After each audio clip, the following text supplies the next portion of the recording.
They say greatness is never built in a day.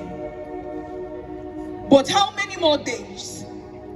How many more years will it take to build the walls of Africa? Because I was only 3 when I was made to believe that Africa is like a building under construction. And right now I'm over 23 and this continent still feels like it's stuck in its foundations. Because tell me why? Why we have the Dangote capacity, yet our infrastructures are still built on structures that scream scarcity? Tell me why? Why we have tech bros in Nairobi, Kenya, and South Africa, yet we are still suffering digital malaria? Tell me why? Why Africa is walking naked when we have Vicky James, who snatches creativity like the art of Akosed or Tebe Magugo, who weaves stories while making clothing or Sheyi Vodi, whose fashion empire began with a dream and not a body? Why are we like a song without reading, when the blood within our veins carries the beat of Fela and Nicola Bokuti? When our voice still carries the power of the songs of Lucky Dube? And yes, we are strong, but when we choose to, we are soft as the voice of Brenda Fassie. So how dare the world call us poor? How dare the world say we are weak?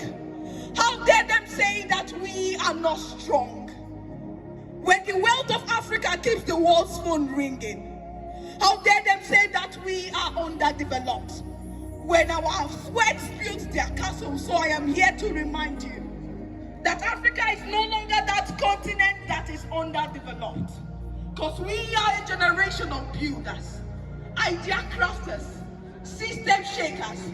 We are a generation of men and women who build with bricks of knowledge, mortar of innovation, and raises towers of transformation. Because Africa is that content creator, turning 10-second clips into 10,000 life lessons. Africa is that tech pro who is still coding under flickering lights. Africa is that painter who is throwing colors of paint on walls where hopes has been lost. Africa is that entrepreneur who is feeding his family and more from an akara store. And trust me, this is that part they won't show you on TV.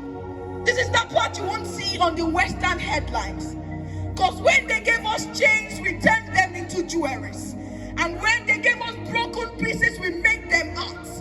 And when they gave us borrowed names, we renamed ourselves. This is why there are 7 continents in the world, but the future keeps pointing towards Africa. And right now, we are tired of their PG parties.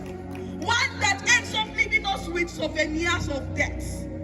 We are tired of borrowing, because we are the mother of civilization. And mothers don't beg, we bet. So right now, we are betting the revolution we need, the transformation we stand for, the Africa that we want to see. Because Africa is like a delicacy in process. And for every delicacy to be made, it takes time. And we are cooking. Check out our farmers, our tech pros, our lawyers, our teachers. We are fire and we are cooking. So this is me telling that young man who still believes in the future of Africa. Telling that young girl who braids hair in the morning yet studies with candle lights at night. Reminding you that this Africa that we seek is one that we can raise with our own hands.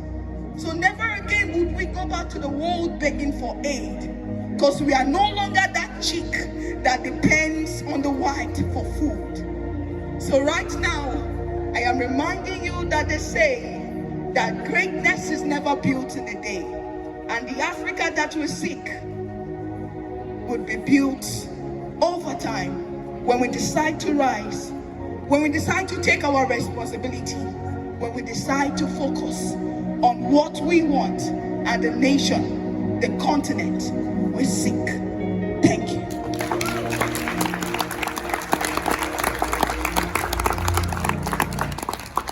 And thank you.